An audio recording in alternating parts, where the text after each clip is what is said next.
आप देखें कि ये स्क्वॉश का हाल है और उनको सिर्फ और सिर्फ टिकट के पैसे दिए जाते हैं। कॉमनवेल्थ गेम जो 2022 के थे उसके अंदर से जो कॉन्टिजेंट जाना था पाकिस्तान का, पाकिस्तान स्पोर्ट्स बोर्ड ने उसके अंदर से बैडमिंटन की टीम को ही निकाल दिया। और हमारे वज़ीर दाखिला साहब जो मोहसिन नकवी साहब हैं वो इस वक्त इसको लेके बैठे हैं। उन्होंने यहाँ तक कहा है कि अगर मुझे वजारत दाखिला और PCB की चेयरमैनशिप में से कोई एक चीज़ चूज़ करनी पड़ी तो मैं PCB की चेयरमैनशिप कबूल करूँगा। बस इस पूरे टूर्नामेंट में अगर बस पाकिस्तान इससे जीत जाए भारत से तो हम जो है वो बस समझेंगे कि हमने वर्ल्ड कप ले लिया। और अगर आप रियासत को पे बैक कर रहे हैं इस सारे के एवज, तो तब भी रियासत की बहुत बड़ी एक मशीनरी का हिस्सा जो है वो आपके डिस्पोजल पे होता है।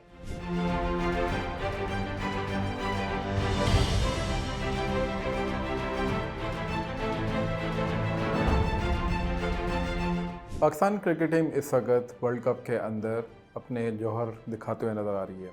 सबसे पहले उनका मैच अमेरिका के साथ हुआ, बहुत बड़ा अपसेट देखने को मिला। अपसेट तो खैर उसको नहीं कहना चाहिए, क्योंकि जिस तरीके से पाकिस्तान ने उसके अंदर परफॉर्म किया था या उससे पहले के मैचेस के अंदर परफॉर्म करते हुए आ रहे थे, ये बात अज़र मिन शम्स थी कि पाकिस्तान उधर भी कुछ ऐसा ही जौहर दिखाएगा।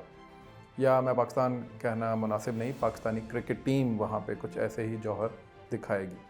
लेकिन फिर भी कुछ उम्मीद लोगों को होती है कि शायद क्रिकेट जो है वो किसी न किसी अच्छे अंदाज के अंदर दिखाई जाएगी, पेश की जाएगी, खेली जाएगी। लेकिन हुआ ऐन वही जिसका हमें डर था।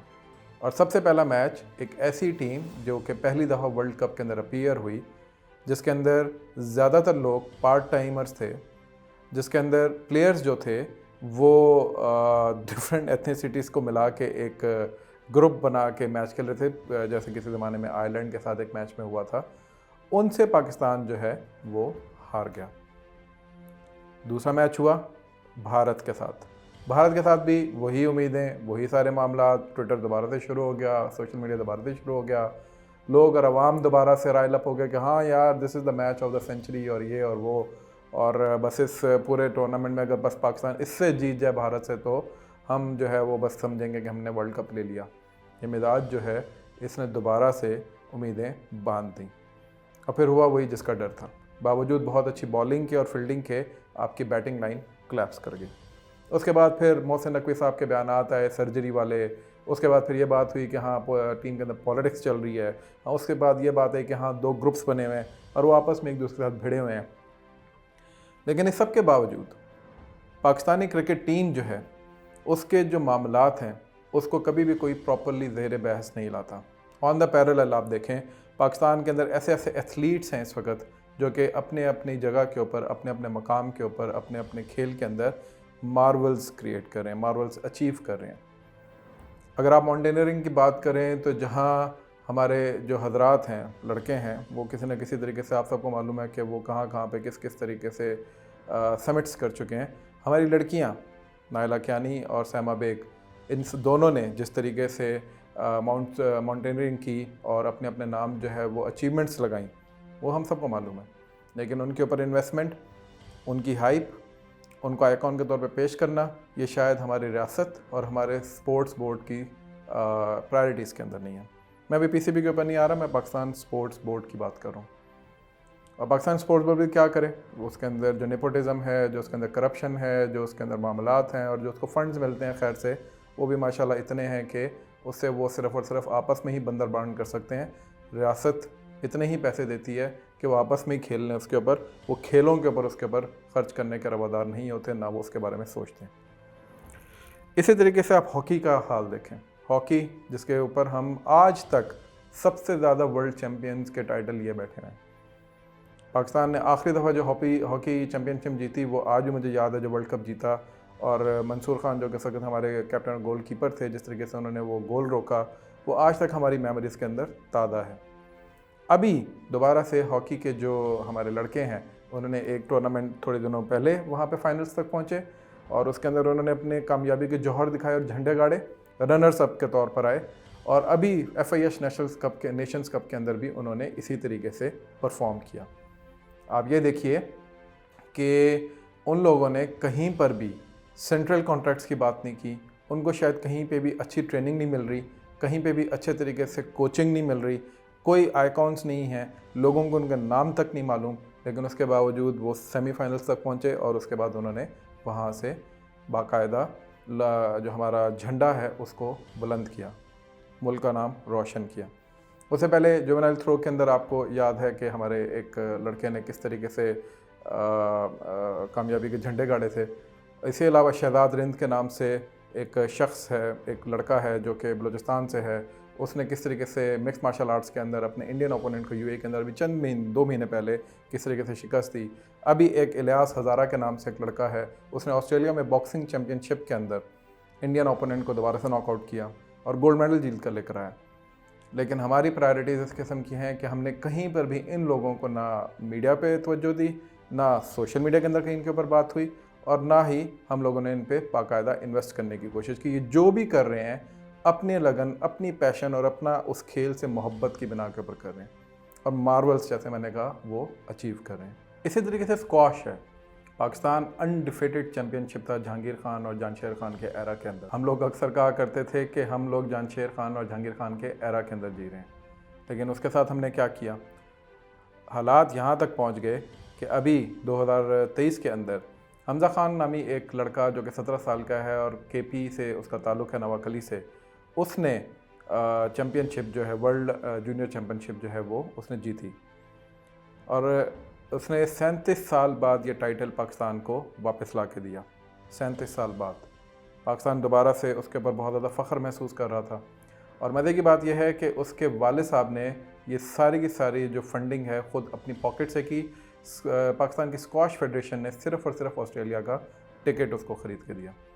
2024 के अंदर दोबारा से जो ऑस्ट्रेलियन चैम्पियनशिप स्क्वाश की थी 2024 की, उसके अंदर पाकिस्तान ने दोबारा बहुत सारे टाइटल्स अपने नाम किए। मैं उनमें से कुछ नाम आपको बताता हूँ।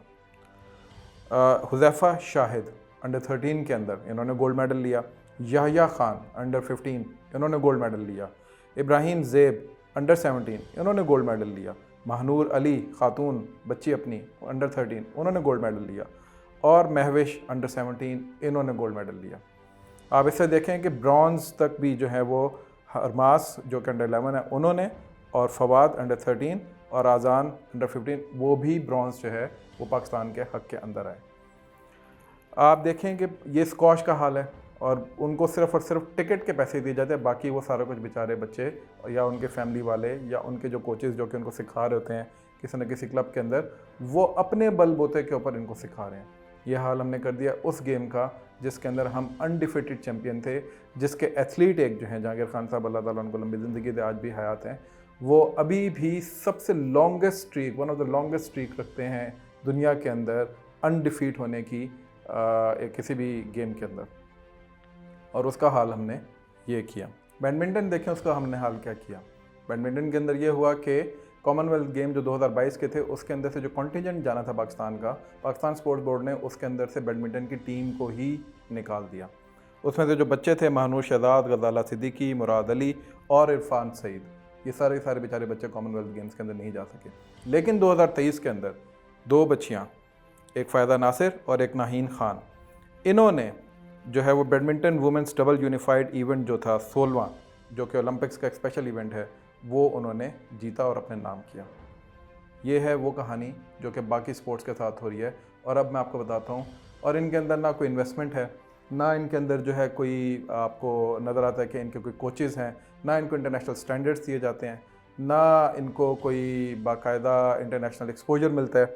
ये जो कुछ करते हैं अपने पैशन के साथ, अपने प्यार के साथ, जो उस गेम के साथ उनका होता है, उसके मुताबिक ये सीढ़ियाँ चढ़ते चले जाते हैं।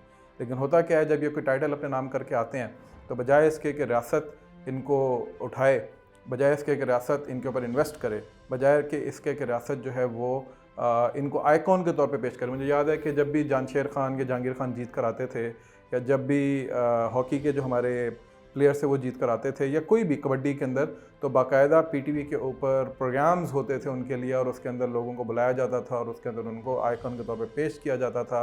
लोगों के ज़हन में ये बात रासिख की जाती थी कि ये लोग कुछ कर सकते हैं। अभी तो सोशल मीडिया का दौर है, आपके पास बड़ी बड़ी सोशल मीडिया टीम्स बैठी हुई हैं, सियासी जमातों के पास जो हुक्मरान सियासी जमातें हैं, आपके इस्टेब्लिशमेंट के पास, आपकी फ़ौज के पास। लेकिन होता क्या है कि एक फ़ोटो ऑप किया जाता है जिसके अंदर वो किसी न किसी कोर कमांडर के साथ, चीफ़ के साथ, या किसी पॉलिटिकल उसके साथ बैठ जाते हैं। उसके अंदर वो उनको कोई प्लेजेंट्रीज एक्सचेंज कर देते हैं और समझते हैं कि उनका फ़र्ज़ पूरा हो गया।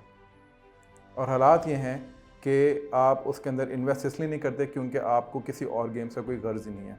किसी और दुनिया में ये लोग होते, किसी और मुल्क के अंदर ये लोग होते, तो आप देखते हैं कि इनके अंदर इन्वेस्टमेंट करके इनको आइकॉन्स बना के वो दुनिया के अंदर कितने टाइटल्स अपने नाम करते और नेशन का जो मोराल है उसको कैसे बूस्टअप करते। अभी इस लो सेल्फ इस्टीम दौर के अंदर जब पाकिस्तानी अपने आप को बहुत ज़्यादा डाउन फील कर रहे हैं, उसके अंदर भी ये बच्चे जो हैं किसी ना किसी तरीके से आपको टाइटल्स ला के दे रहे हैं और उसके बावजूद आप लोगों की उनके ऊपर कोई नज़र नहीं है। पीसीबी को देखें जी, पीसीबी जो है उसके ऊपर मैं अब आपको होश रबा कुछ फिगर्स जो हैं वो देता हूँ। 2022-23 का इनका जो सिर्फ बजट है, प्राइम मिनिस्टर साहब हमारे जो हैं वो इसके पेटेंट इन चीफ हैं। पहले तो मुझे ये समझ नहीं आती कि इस गेम के पेटेंट इन चीफ हैं, लेकिन बाकी सारी गेम्स का क्या कसूर है भाई?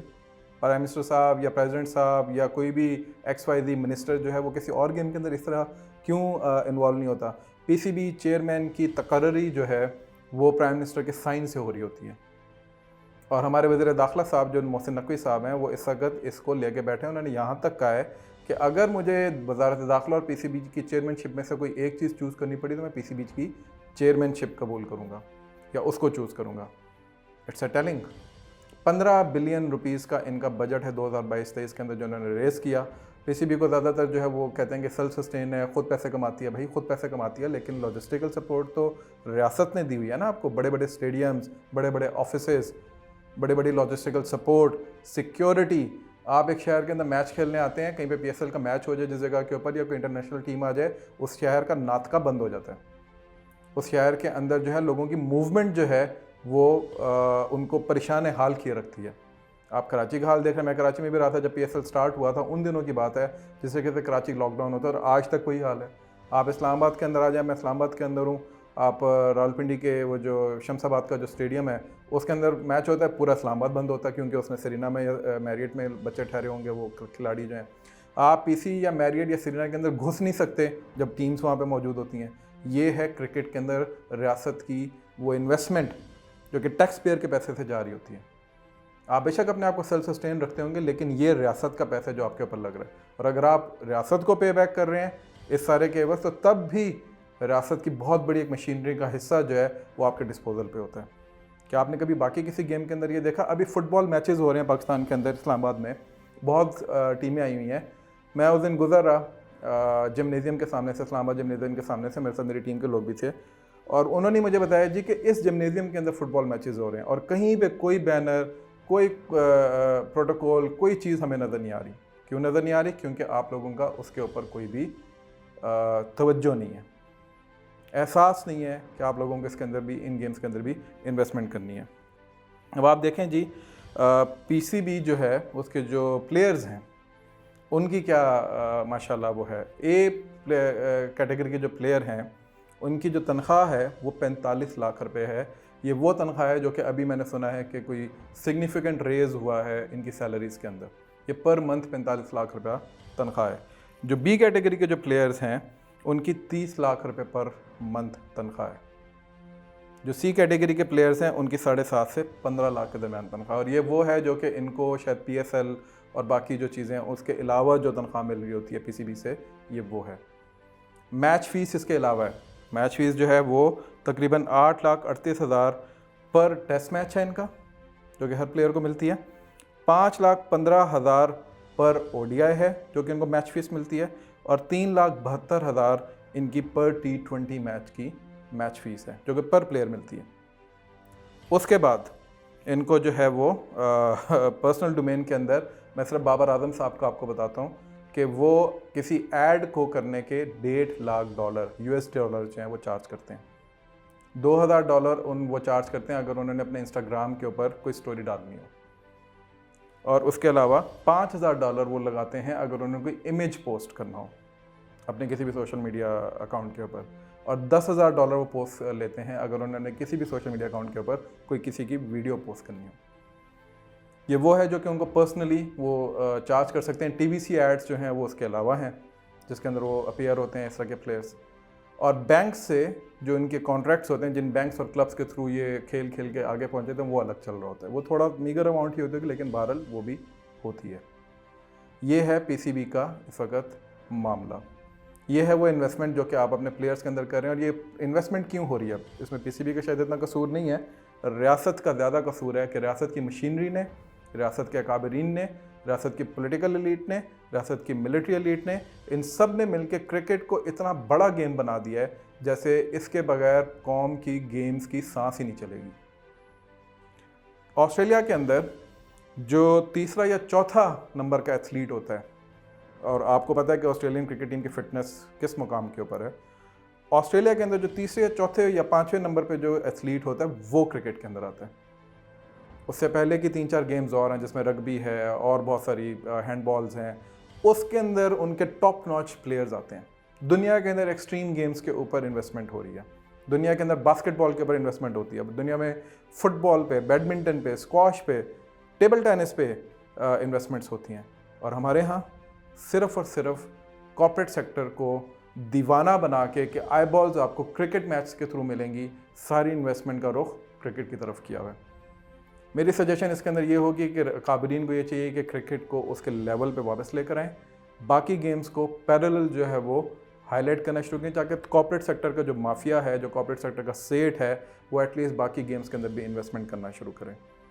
पाकिस्तान स्पोर्ट्स बोर्ड को बाकायदा प्रॉपरली रीअरेंज किया जाए, रीस्ट्रक्चर किया जाए, जिस तरह हमारे बाकी सारे सिस्टम्स और डिपार्टमेंट्स रॉटन पड़े हुए हैं। मेरा ख्याल ऐसा करता वक्त है कि पाकिस्तान स्पोर्ट्स बोर्ड को भी प्रॉपरली रेज़ किया जाए, इसको यूथ मिनिस्ट्री के अंडर दिया जाए, ताकि वहाँ से इस चीज़ को नया ब्लड जो है वो लेकर चले आगे। सोशल मीडिया की दुनिया के अंदर रहते हुए अगर हम अपने प्लेयर्स को, अपने आइकॉन्स को प्रॉपरली हाईलाइट नहीं कर पाते, अगर हम अपने आने वाली जनरेशन्स के लिए सिर्फ क्रिकेट और वो भी इस तरह के बेकार खिलाड़ियों को हम लोग आगे लेके चलते हैं, मैं बेकार इसलिए कह रहा हूँ, शायद कल को ये टाइटल वाइटल कोई जीत जाएँ, लेकिन ये बेकार इसलिए रहेंगे क्योंकि बहरहाल क्रिकेट कोई ऐसी गेम नहीं है जिसके ऊपर आप अपनी पूरी कौम को डिप्रेशन का और एंग्जाइटी का मरीज़ बना दें। और ये मैं गुस्से में नहीं कह रहा, ये मैं बहुत सोच समझ के बात कर रहा हूँ कि दुनिया के अंदर कौमें जो हैं वो अपने अंदर खेलों को और खिलाड़ियों को इस तरीके से लेके चलती हैं कि हर मैदान के अंदर उनको आइकॉन्स मिलते हैं, सिर्फ किसी एक मैदान में या किसी एक जगह के ऊपर नहीं मिलते। आज के लिए इतना ही, इंशाल्लाह ताला मिलते हैं बहुत जल्द एक नई गुफ्तगू के साथ और एक नए मौजू के साथ। अस्सलाम वालेकुम।